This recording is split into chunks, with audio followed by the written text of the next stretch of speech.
All good? I have no chair, so stand up. Thank you so much.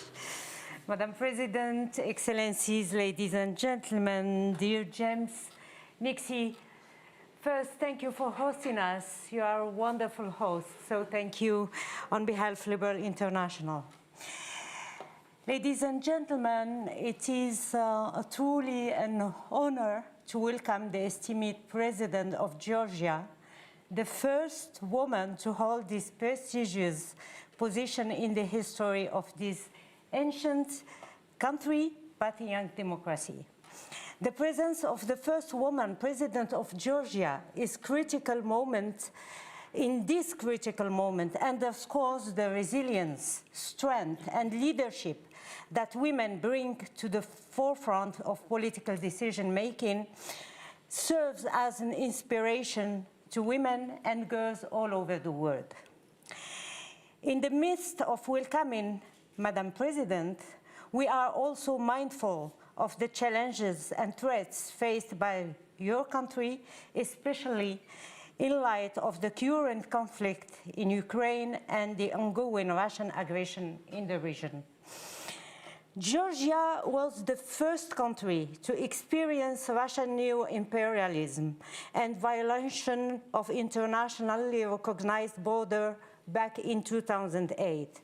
The reaction of the international community during the Russian invasion of Georgia was definitely not enough. And this reaction opened doors and emboldened Russia to deteriorate the international order even further, resulting in numerous lost lives and human tragedies. The specter of Russia's aggressions looms large, casting a shadow over the aspiration of Georgian people for peace, stability, and European integration. In the midst of these turbulent times, we liberals are standing in solidarity with the people of Georgia, reaffirming our commitment to upholding the principles of sovereignty, territorial integrity, and the right of nations to choose their own path, free from foreign malign interference. As I explained to you, Madam President, as Liberal International, we have inside our regional organizations, Vice President coming from Ukraine, and we were advocating for many years, not only within Europe, but also elsewhere in the world, in Africa, in Latin America, in Asia, through our organizations to advocate for Ukraine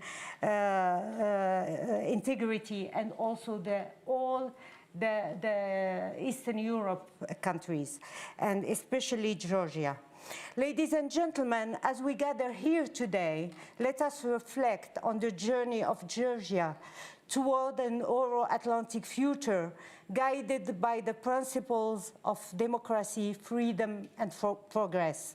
Liberal International has stood by Georgia and its political forces that strive for a European future, viewing Georgia not as a post-Soviet country, but as a future member state of European Union. Georgia's steadfast commitment to democratic values has been the driving force behind its aspiration to join the EU, a decision that promises to bring greater political stability and security to the region. The path toward EU membership for Georgia is not just a political goal, but a testament to the shared value that bind us together. By aligning with European standards and practices, by defending human rights and rooting democratic values, Georgia will not only enhance its development, but also strengthen the network of democratic allies in the Black Sea region. It is crucial that Georgia political parties come together in cooperation and unity, recognizing that their collective effort will pave the way for progress toward EU integration. The journey ahead may be challenging, but with a shared vision and a commitment to democratic principles, Georgia can overcome any obstacles on its path toward a brighter future. Let's reaffirm our support for Georgia's European aspiration and democratic forces in your country.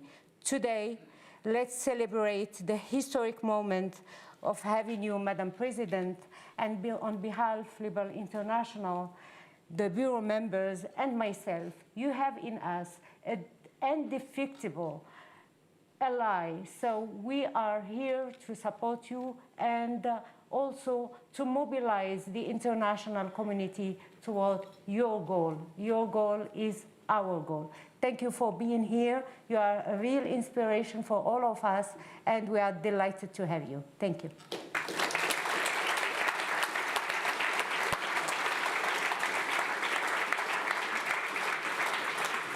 Well, thank you very much indeed for doing my entire job for me, really. You should be here.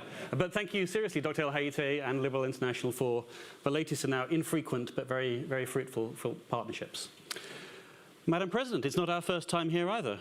You were here in 2009, a round table. It was just prior to the Obama administration taking over, I think, in the United States. We called it, it was called the Georgian Challenge, the new administration, Europe and Russia, so everything. We've called it today Georgia's European opportunity, as Dr. El Hayate was saying. So thank you very much indeed. Ladies and gentlemen, we're on the record, so you can tweet and ascribe to your heart's content. The President has said she will speak for approximately 10 to 15 minutes, so we'll have a reasonable amount of time. I'm sorry we're a little late for questions and discussion. Madam President, the floor is yours. Thank you.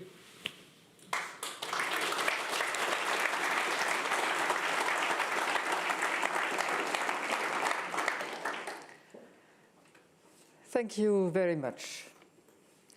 Georgia's European opportunity, the title says everything. That is the opportunity, I think, that Georgia has been looking for as much and as long as it has been independent. It's in the DNA of Georgia, I think, to be European, to want to be European. It is what was driving the Georgians that were preparing the Georgian independence of the 20th century. All the independence fathers that we had were all European-oriented. They might have been receiving instruction in Russian universities, but they were looking towards Europe, towards European models. One of the great fathers of Georgian nation and independence, Ilya Chavchavadze, was looking at the model of Ireland. Others were looking at the models of Switzerland. So it was always westward looking. And it's really what founded the first independent Republic of Georgia after the long period of being in the Russian imperialist mold for the 19th century. When Georgia recovered its independence in 1918, the model was, not only the model was Europe, but they forged a constitution that was, in many terms, well in advance from that were in Europe at that time, on many grounds. And many of the things that we are trying to do to rediscover today were already there. The justice system was much in advance. We wouldn't have needed any recommendation for the European Union if it had existed then. There was a strong defense, and the whole constitution was aimed at the defense of human rights and of minorities, which was very important at that time. Of course, I will not repeat here what is, I think, known, that the women had the right to elect and to be elected, and that we had 5 women in the first assembly, out of which 1 Muslim woman. All of that is what disappeared when Russia in 1931, when the first invasion of Russia post the Russian imperial power, walked into Georgia through the 11th Red Army. That was just yesterday, 25th February, where we commemorate this very tragic day, which was the fall of Tbilisi and the beginning of 70 years of the Soviet regime that changed many, many things, that had us forget our past, our traditions, some of our principles, and obliged us, when we recovered independence in 1991, to reinvent everything in a way, because so much time had gone by, so many things had changed. The Georgian whole elite, cultural, intellectual, had been decimated. So it was really a country to reinvent itself, and to reinvent itself in very difficult conditions, because right from the beginning in 1991, Russia started its fight against Georgian independence through supporting separatists, but also arming them and fueling the first war against the independent Georgia, which ended up in what was known in frozen conflicts that lasted forever almost, until in 2008, through the war, Russia transformed these frozen conflicts into purely occupied territories, where it opened military bases and where it is still today. So that was a very difficult path, but at the same time, an extraordinarily fast one, I would say, because when I came for the first time in Georgia as a foreign minister, as first a French ambassador and then a foreign minister in 2003, and before coming to Georgia as a French ambassador, I toured many of the institutions in Paris and also some of the European institutions, and the answer was very clear. Georgia will never be part of the European neighborhood policy, because Georgia is somewhere too far, too much distant from what is Europe and European Union. That was 2003. We are 2024, and in 20 years, Georgia has passed all the steps from not being in the neighborhood policy to entering the neighborhood policy, to entering the association, has gotten the visa liberalization, the deep and whatever is the name, trade agreement, and has been moving steadily towards what we were granted at the end of last year. So 20 years after the time when we were somewhere else, the candidate status. And before that, we had gotten something that was not less important, that was a bit a disappointment for the Georgian population, but for someone like me that knew all the discussions that were happening before among the European partners, the European perspective of Georgia was something of a radical change, because for the first time, Europeans were saying, well, geography does not matter anymore. What is important is what are going to be the system, the institutions, and clearly recognizing that Georgia had a destiny to be or to come back into the European family. So European opportunity is something that really sounds as something very close to what Georgia has been moving towards all these years, and it's not finished. We are living this immense change that is symbolized by the status of candidate at a time of maximum challenges. And those challenges start not with us. I think that the main thing that, if I had one only message to deliver here, the one message would be that for Georgia to continue this path, for Georgia to really re-enter the European family as a full member, for all this walking towards this horizon to become reality and transform definitely a country, not as a post-Soviet, former Soviet, or whatever they like to call us still in some of the publications, but as a real European member. There is one immense challenge, which is Russia, and which is Russia today in Ukraine. Yes, we have known and we have the experience and we have a lot to say about what it means to be a neighbor of Russia and to have been invaded again and again under the different forms of Russia and its different regimes. But today the challenge is in Ukraine. There is no way to support Georgia, to help Georgia to continue on this path if the first is not to support Ukraine. And that is something that is a common endeavor of all the Europeans, of all the Western partners, of course, including and foremost the Americans. That's for everyone the main objective. Because if Russia does not recognize what it means to be one among the others, a nation in a community, in an international community, if it continues to think that it can expand whenever it will feel some weakness, or not even weakness, simply because it has to expand, because that's its deep, profound nature, then there will be no stability, there will be no peace. And it will be very difficult for countries like ours, like Moldova, like Ukraine, to continue on this path that is the path towards peace and stability and prosperity, but first and foremost, peace and security.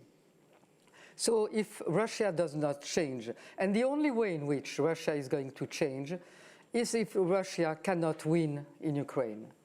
And that, again, is the common responsibility. Of course, there are countries that can do much more. Georgia is probably one of the countries that can do the least because of the situation, because of the occupied territories, because of this proximity that is felt almost every day, that is felt on this delimitation line that is between us and the occupied territories, which tends to change almost every day, where people are taken hostages, where the lives of the people on both sides of this delimitation line are getting worse and worse. On our side, because this constant pressure is extremely psychologically difficult to live. And on the other side, because the population on the other side are denied of all the elementary rights. If they need medical support during COVID time, it was very visible. They come to Georgia in very difficult conditions because they are not always allowed to cross, or they don't know when they can cross. When they come for education, they come to Georgia.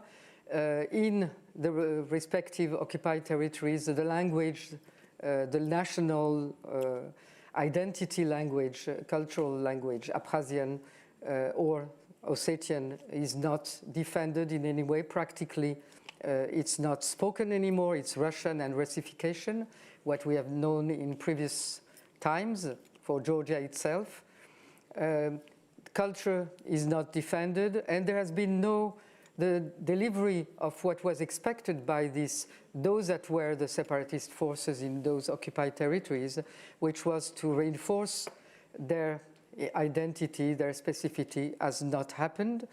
And for instance, in the case of Abkhazia, the one strongest principle that they had, which was that their land was their land and was not to be sold or given away to any foreigner, has now been overruled by Russia, which has put very strong pressure and has managed to get the authorization from the so-called Parliament of Abkhazia to buy lands, to buy the airport, and to buy the port of Ochemchire on the Black Sea, which is per se a problem because they want there to have a new military base in addition to the already existing military bases.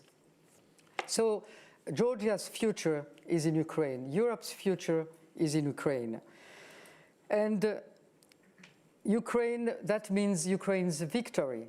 Ukraine is already victorious in many respects because Russia has not succeeded, and that's something that we should all understand also very well. Despite what the Russian propaganda can try to play on our public opinions, is that the aims, the war aims of President Putin have all been not fulfilled. The first aim was to dominate Ukraine in a matter of days, to see the president of Ukraine flee from Ukraine together with his government, to take up Kiev and to what they called denazify, which nobody knows what it means, because where are the Nazis today, one can ask. That didn't happen. Then they thought that their military weight was going to overcome the military resources of Ukraine very fast, in a matter of weeks or months, and they were making these deployments of tanks or these threats with transferring tactical nuclear weapons to Belarus. All of that is more of a psychological war led by an old agent of KGB, and there are no old agents, they remain, and that's what inspires. That's why President Putin had to change his military commanders day over because nothing was ever fulfilled the way they had imagined that this war was going to go.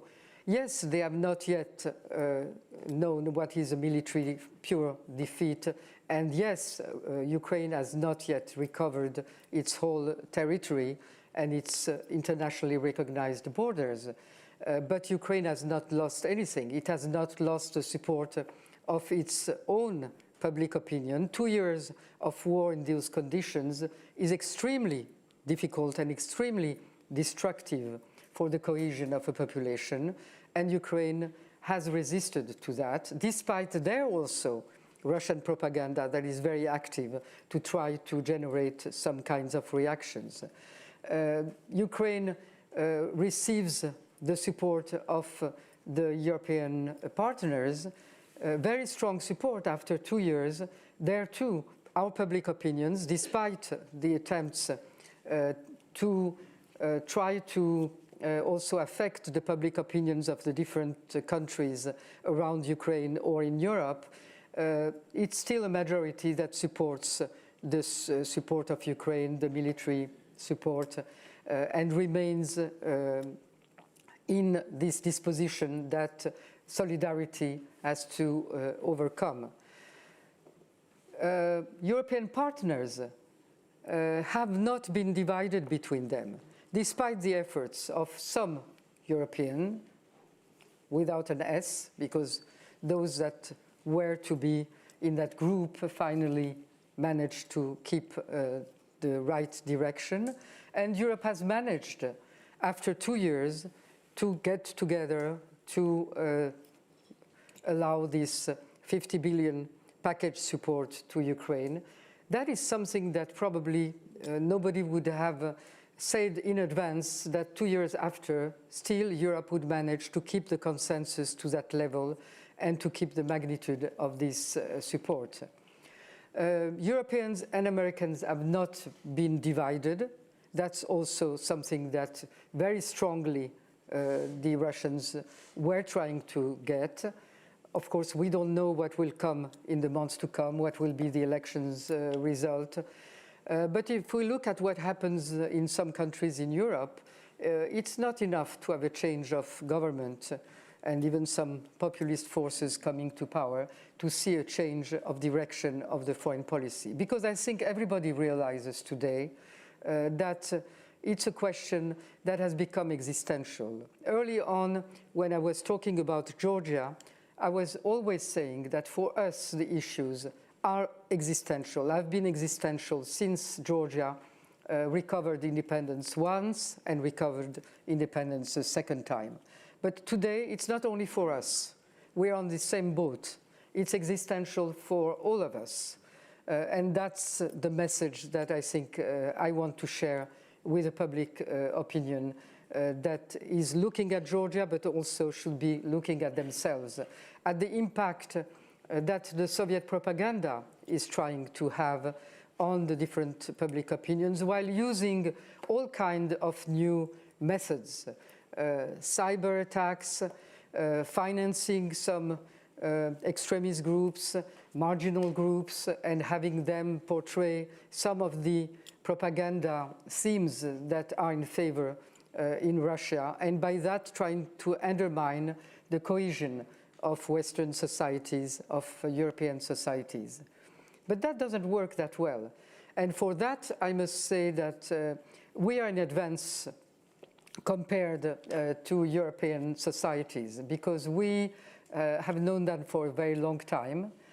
Yes, we have very active Soviet propaganda. Yes, we have the same thing. They are financing also marginal groups in Georgia. They are preparing for our next elections in October, and probably will see an activation of all these attempts.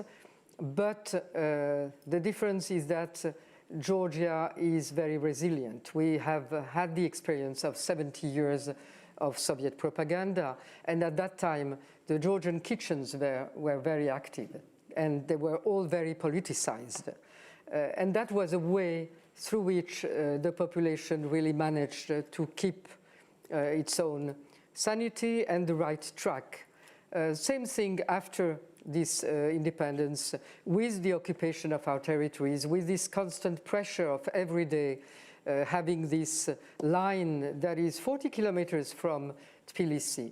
Well, I've never heard anyone say that because the Russian tanks are so close to the capital city, we should be less vocal in wanting to join Europe or NATO, or we should be more something towards the Russian ambitions and aspirations. Since the war in Ukraine, maybe there is a bit more of this fear of war that is understandable, and that is also something that is common to the whole of Europe. When you see day in and day out on your television screen what is happening in Ukraine, certainly somewhere you have this sense that you do not want that to be happening in your own country. But the only way of that not happening in our own countries, and there I put Georgia already on the same standing as the other European states, is to be very lucid about Russia, to be uncompromising with Russia, not to be confrontational, that doesn't mean anything, but to be uncompromising, to know what are the principles that cannot be changed and that cannot be altered because there is the threat of Russia, because there is this constant pressure. Now, if I come back to Georgia, we have other challenges. We don't have only the challenges of Russia. We have our own challenges of a country that has been developing, that has been reforming, but it seems to be an endless effort. And as I said, we had some experiences before that where we could have gone back to, but too long was this period of the Soviet regime that really changed. First of all, it made us not believe anymore in the state and statehood. And that's probably the worst crime against the nation, when you have the societies and the people individually being doubtful towards the institution because they were aligned to them. They were not their institutions.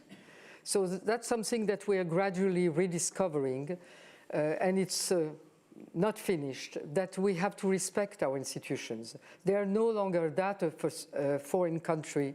They are no longer that of an oppressor. They are ours, and they are ours to reform, they are ours to respect, they are ours to develop. And that's a process we are in, and I'm sure that we can do much more and much better, but that's the path we have to follow. Same thing with justice, the justice system. As I mentioned, the First Republic had a justice system, had lawyers that were well respected. And in fact, one of the lawyers that went to immigration was one of the lawyers that wrote the first European Federal Constitution project, Zourabichvili. So we were quite developed on that sense, but that we have lost also because in a totalitarian regime, in a Soviet regime, there is no place for real justice. And so we started doubting the judges and the justice system and the law system. And we have to recover this trust, this confidence, and of course the fact that the different political forces that have been in place in Georgia over these 30 years have tended to play with that and to use this justice system when it's one that is easily directed by the political force. It's not easy to say, well, I'm not going to use that. I'm going to rely only on my political attraction and not use instruments that are not those of a democratic country. So there too, we have a challenge that we have to overcome, and I think that's the main challenge, the justice reform, because it determines everything else. If there is not a strong justice system, then people do not trust the courts, and if they do not trust the courts, then they tend to not trust the economy, to not trust the future, because they don't know where they can get the justice if there is a need of justice. And the same thing for foreign investment in the country. Foreign private investment will not come to the country if there is no security for the investment, if there is not the assurance that you have a system of justice that will equally treat everybody, foreign or national. So all that are serious challenges. What has been my main message to the Georgians now, after we got the candidate status and before we go down this very crucial year that should lead us to the opening of negotiations with the European Union, my message is to show them very clearly that what the European Union is giving us as recommendations, yes, they're given by the European Union, but in fact, they are exactly the things that we should be wanting for ourselves, that we need, desperately need, to transform this country into a full-fledged democracy, European state, with all the guarantees that this implies, and which is the only way to get a country that will develop economically on a sound basis, and that's the only way to prosperity. So not only to the peace that I've described, because that's part of the whole security picture, but it's also the road to prosperity and to development of the country. So this challenge, the latter challenge, is in our hands and in nobody's else. We have received all kinds of advice that we could receive, a lot of support in trying to develop these reforms, but they will not happen as long as we are not ourselves convinced that we're doing it for ourselves, not to please someone, not because it has been dictated by someone, even if we want very much to get into the European Union, but only if we and all the political forces get convinced that this is what we have to do for our own future, for our children, to live in a country the way we have imagined it all the time for very, very many years.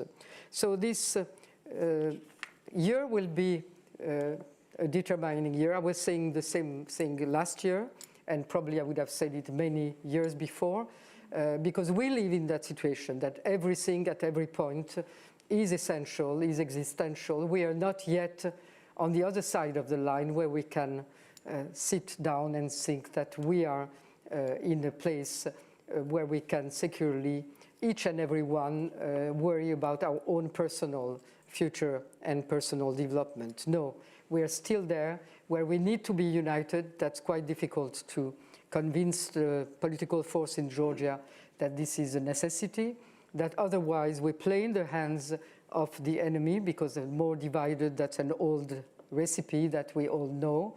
So we need unity. We don't need to be all the same. We don't need to share all the ideals or ideologies, but we need to be united on the main thing. That's why I'm trying to develop a platform of engagement, commitment of the political forces all over the spectrum on what we want to do in line with the recommendations, but how we want to implement these recommendations in order to get the best result by the end of the year. And on that road, of course, the elections that we're going to have are going to be very important. And you're going to have questions, so I will let you. And I've talked too long, right?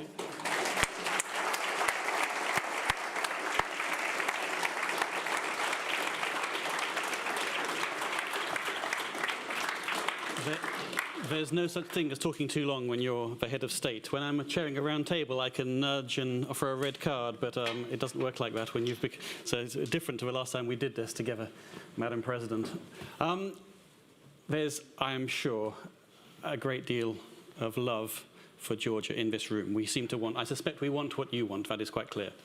But you're in Chatham House, so you can expect some tough questions from critical friends, perhaps.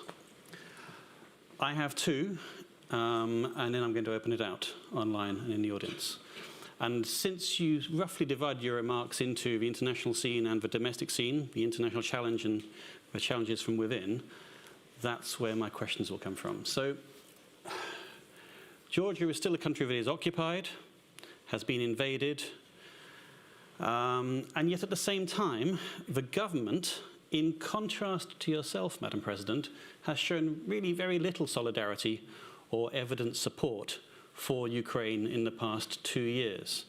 And also there's the sanctions element as well, where there seems to be an element of Georgia being involved in some form of sanctions avoidance. So how do you explain that stance from other parts of the government? That's my first question. Can I do a second one? Or do you want to answer that one first? I think Yeah, go for it. Fine. I'd rather answer each one of them. Yeah. My memory is not good enough to... No, I think it's important to answer that one. Not that I know the answer to the question that why the government has this, what I would call an ambiguous position, or has had. Because what I want to note, without necessarily being sure that this is going to last, but as long as it lasts, I have to note it and I have to support it, which is that since the decision of the European Union, and that's the miracle, I would say, of these type of decisions, it's that the rhetoric of the government has suddenly changed. Not only has everybody on the whole spectrum in Georgia become pro-European, completely pro-European, but everybody now is saying, well, I was the main factor while we got the... which is good. But pro-Ukrainian. Pro-Ukraine, I will come to Ukraine. That's one thing. The second thing is that since this decision and since the new change of government and prime minister, we see very strange things. Again, don't ask me to explain. I can I am asking. present what I'm seeing and the way I interpret it, but I'm not sure that I have the right explanation. We have a new prime minister. He was the one that rejected the Charles Michel document that had the most anti-Western propaganda or rhetoric, at least, over the past year and a half. And suddenly, as a new prime minister, he goes first to Brussels as a first visit, insisting that it's very important that Brussels be the first place to visit. He receives, one day after the other, European ambassadors to say how important it is that they're going to implement these 9 recommendations, receives the American ambassador to say that we need to deepen the relation with our strategic partner, the United States. So if that is the result of the European decision, I think we have to block on that change and push in that same direction. So very good that you are now in this very clear position. With Ukraine, the declarations are, we have always supported Ukraine. We have always been in solidarity. Now there is a request by Ukraine to bring some support in engineering or something, and it's in the process of being studied by the government. I cannot say what will be the outcome. But I think that it's a very good situation that we are going in that direction. I hope it will last. I'm not absolutely, I don't have the means to be sure that it lasts, but I think that we should be putting pressure so that it cannot change anymore. At the same time, I think that there has to be preparation among the wider political forces in Georgia to be ready in case the government does not implement fully or does not implement really all the 9 recommendations, to be saying to the public opinion, well, that is what we are going to do in very clear, concrete terms and with a very clear calendar, because that will be what the Georgian people will vote upon. And the last thing I want to say on this issue is that that might be the reason for the change of rhetoric, because the Georgian people, the way I've described this long path of Georgia, will never vote for a force, for a political force that will be in dissonance with its strong European will. And they see that now as a very clear perspective. Until now, it was a will, it was going in the right direction, visa liberalization was very important, but it looked like a very long path. Now it looks like something that is at hand. That's what the people felt last year, and they saw now the candidate status. And this year the elections will be Europe or not Europe. So everybody better come to terms with that. I don't think anybody doubts the will of the Georgian people. I suspect they doubt in the ability and the intentions and motivations of the government. So I guess my second question, which is, maybe it's the same answer, but Georgia is known for many things, mostly wonderful things. But its government is also known for endemic, oligarchic, informal power. So how do you square that with Georgia's EU aspirations and its democratic development more generally? The same thing. I mean, the informal power has also come to some changes, because the informal leader has come back into the open. Yeah. So that means that there is something that they have to react to. He has come to the open, being now the president, the formal president of the Georgian Dream Party, which means 2 things: responsibility, which was not the case when, and the necessity to give to the public opinion, to the voters, answers on the decisions that are taken. So during the elections that have to come, that's what will happen. It will be answerable to the public of the rhetoric, of the decisions, of the success on that path, which is what the Georgian electorate wants, and on that I do not have any doubt. And so the last thing is that if, and I have that sense that it's the best thing that can happen to Georgia now, because we have lived through 30 years of one-party system during the different regimes, and they all end up in the same way.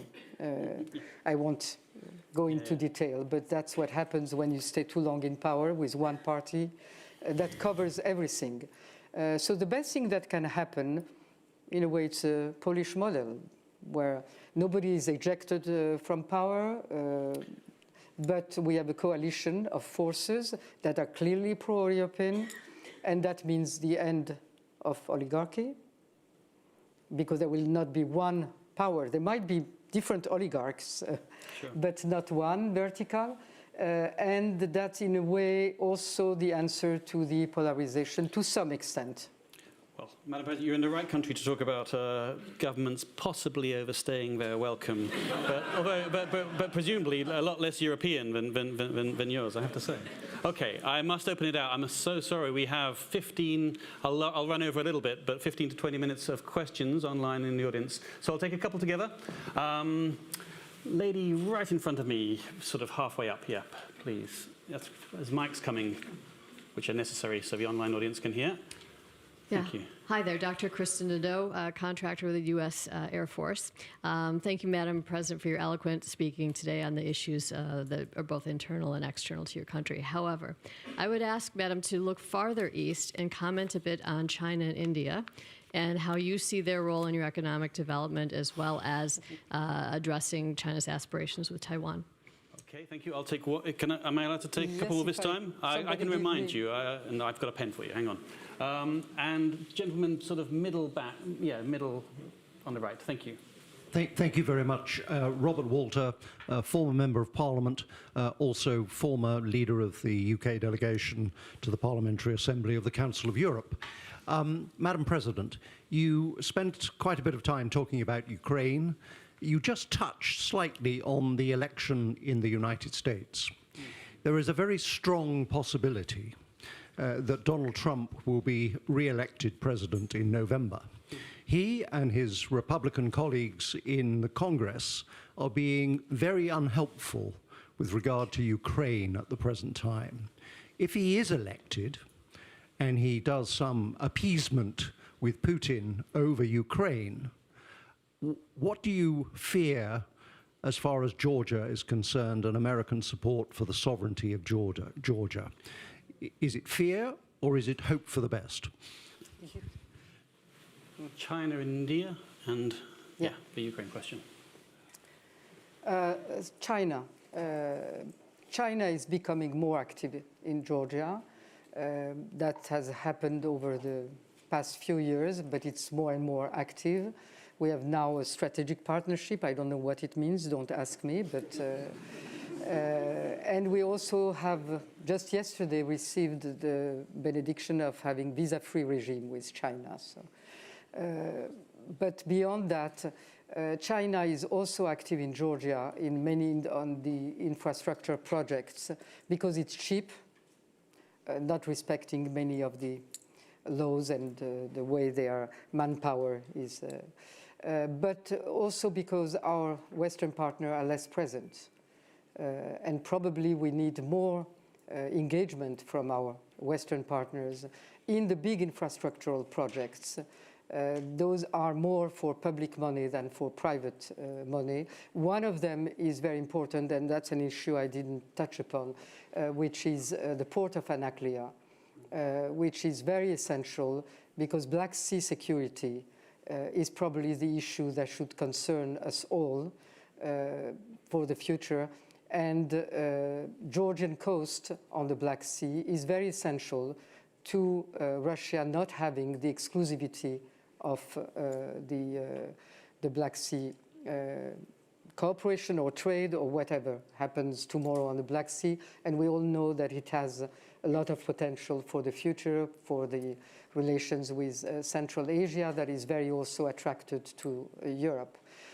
So that's very important that these public investments in those, whether it's infrastructure, roads and rail, that is also very essential, be considered as strategic investment and not only for private enterprises to come to. For Trump, first of all, I cannot and will not discuss the elections of another country, especially one that is another strategic partner, I think a major strategic partner for Georgia, and where until now we have been used, and I want to be confident that it will remain so, that it was a bipartisan issue, the support to Georgia. And I want to remain confident in the fact that Ukraine will remain a bipartisan issue also in America. One thing is what happens before elections, and the other one is what happens when you are in responsibility. And I think that today, after everything we've seen, everything we look at, nobody can trust Putin.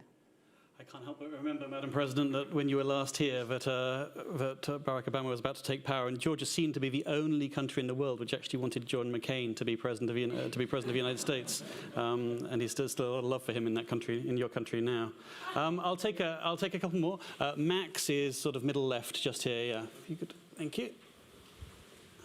Good evening, Madam President. Thank you for your intervention, and it's great to see you touring the world and advocating for Georgia's cause. I think a lot of us here would know that Georgian government is not very fond of such activities and try to impeach you for this.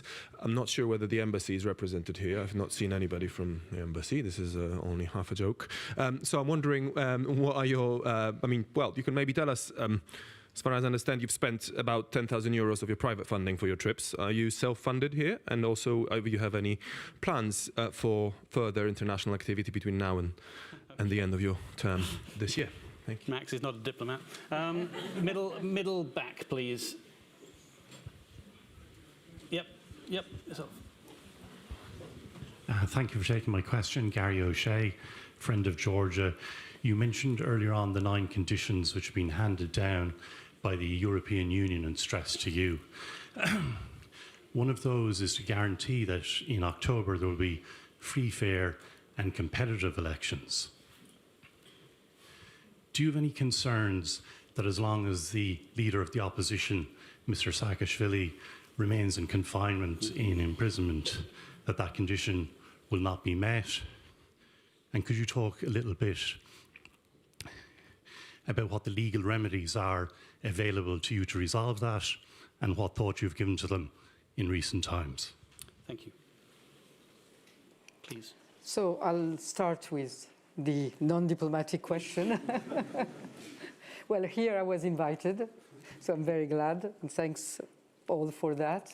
And yes, I will continue, because I think that it's a very important year, and it's very important to have all possible contacts at this time for Georgia. And in fact, early on, before this ununderstandable competition, or I don't know how to call it, started, I had offered, when we were early in the year, to share between all the different responsible institutions the touring of all 27 capitals, because it's very important to have our arguments presented to all of them.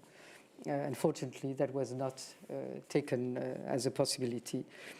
So yes, Georgia is a small country and it needs as many voices as possible, and I'm one of those. For the question on the elections, the free and fair elections do not depend on where Saakashvili is going to be. He is not a political opponent in jail. He is not Navalny, to answer directly the question. He is a former president that had, during his presidency, many, I don't know how to call that. What we see now and what we have seen under different regimes, this tendency to authoritarian regimes, to violations of human rights in the prisons, all of that we have seen and we have lived under Saakashvili. So he's in jail for real reasons. That doesn't mean that the humanitarian perspective should not be protected, respected, and I've been very close monitoring whatever was happening to him in jail. The question of what can be done, and I agree with you that in reputational terms, it would be much better off if he were somewhere else. And that's a decision for the government, but there are different ways in which other countries have solved these issues. There is house arrest, there is extradition, because Ukraine has shown that it's ready to ask for extradition, although I'm not sure whether it has been done formally. So these possibilities exist. For myself, I have only one possibility, that I never comment when outside of the country, and I hardly comment within the country, because there are many other people waiting for possibility of pardoning. And if you start explaining or justifying, that is very unfair to other people. So I do not comment. It's a moral decision that I will take by myself and be only myself responsible for. And it's certainly not something that is in any way possible to affect by foreign pressure or by internal pressure. Fair enough. It does seem to me that everything's connected, though. Everything is connected, Yeah, yes. whether it's Russia or the EU or Mikhail Saakashvili's fate, then everything's bound up, one affecting the other. Let me extend the last gentleman's question and just ask a little bit more about the Russian, not me, it's actually Felix Light online, prospects for the opposition. I mean, this is going to be a different election. You're the last popularly elected president. So what about the prospects for the opposition in a country which has had difficulty in this respect? I mean, I give Georgia all the credit for having overturned, opposition parties have overturned incumbents at the ballot box. That's extraordinary in the region. Nonetheless, we are seeing democratic regression of some sort in some ways. So how can you, in some respects, help the opposition? What's your role in that? That's a role. I'm not going to be the leader of the opposition, if that's what you're asking, because some people would like me to take this turn, and I don't think it would be a reasonable decision.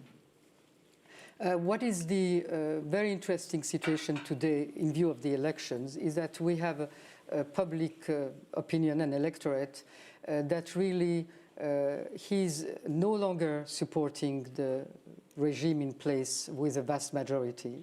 It is disappointed with the, normally so, I would say that if they are surprised, that's democracy. After 12 years, you have to lose the majority support. So there is no longer this majority support for them, neither for the return of the former regime for the reasons I've explained. Nobody wants the return of the national movement. And if there is one thing that maintains the Georgian dream stronger than it would be otherwise, it is the fear of the return of the national movement. But between those two, there is a vast part of the electorate, somewhere around 50%, that doesn't want either one. But is looking to see whether the opposition parties can have their act together. And so they need to be told that they have to put their act together, which doesn't mean necessarily that they have to unite in the form of one list or one party, because that's very unrealistic and not good for the future of multipartism. But they have to put their act together to know how they present to the public opinion something that looks like a victorious formula. And that's their job. My job is to tell them that they have to unite, not between themselves, but on a platform, on a European platform, and make those elections an election about Europe. And then things will be clear. Are you okay to take, as we started a little late, would you allow for 2 more questions? I think Yes. it's just about time. I'll take them right together. They happen to be sitting together. It's entirely coincidence. Michael Pugh and Tamara Dragadze in the front row here, please. Ladies first? Sure. Okay. I want to Just the microphone. Yeah. Thank you. I want to ask you about the role of the Georgian church, because it has been seen by some to be assessed somehow to be Russian soft power, gaining more and more credence in the Georgian church. The patriarch is very old, and there is a lot of fear that when he passes away, and may that not happen quickly, there will be possibly a pro-Russian tendency in the Georgian church that does still have a lot of influence in Georgian society. I thought there already was, but okay. Michael. Thank you, Michael Pugh, Gamarjova, Madam President. I'd like to ask about the Russians in Georgia. We understand a lot of Russians have come into Georgia. I don't know where their loyalty lies, and I was wondering whether you could tell us a little bit about the relationship of Russians in Georgia to Georgians and Georgians to Russians in Georgia, and perhaps finish with some reflections as to whether this is an opportunity for Georgia. Right. Good questions to finish on. The church, it's a very complex situation that is Very much the reason of it is the weakness of the patriarch today that has maintained the path of this church very firmly.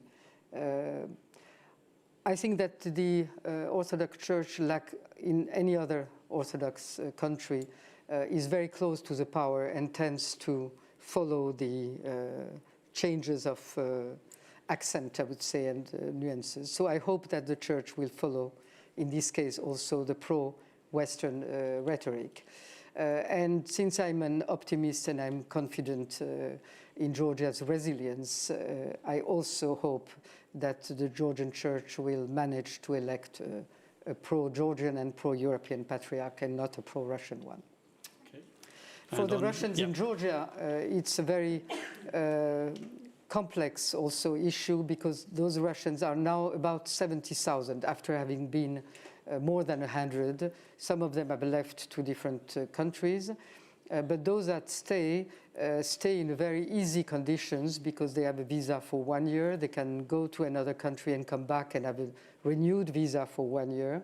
So practically they can establish themselves. But they do not learn Georgian.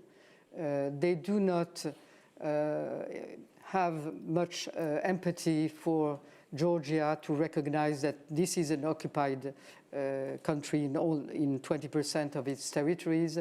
That it needs to hear from Russians that they do not approve of the imperialist trends that continue to exist in Russia, that they disapprove the war in Ukraine. All of that they do not say, or they say it very softly sometimes.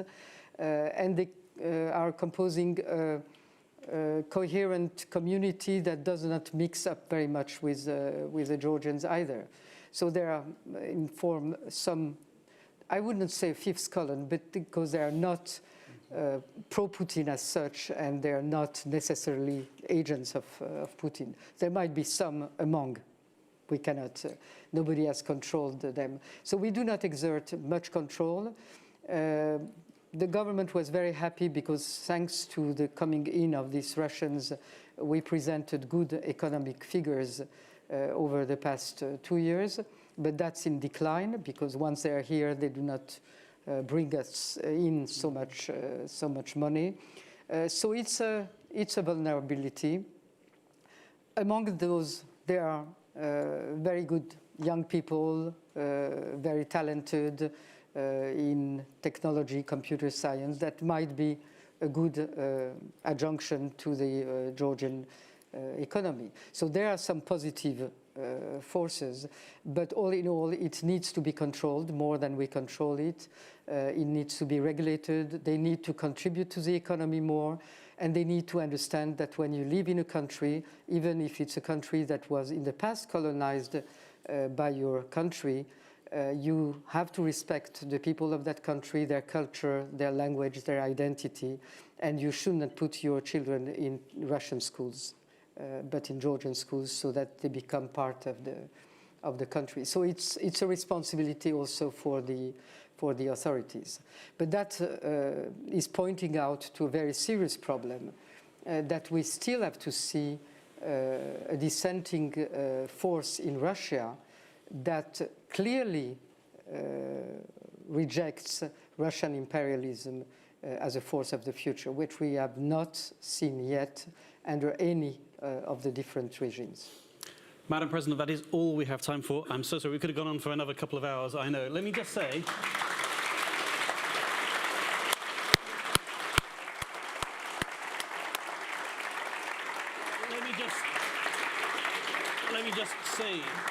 in closing that I have tracked your career since you were France's ambassador to Georgia in the early 2000s. Une Femme pour deux Pays was seminal reading for me when I was younger. You granted me a research interview, so I personally, but also on behalf of Chatham House, Liberal International, and the hundreds online and in this room, thank you very much. We do want what you want for Georgia so clearly, so we wish you all the very best for the future. And so that has the last word is for me. Yeah. So next time I come, it will not be Georgians' European opportunity, it will be Georgians' European reality. Okay, I'll hold you to it.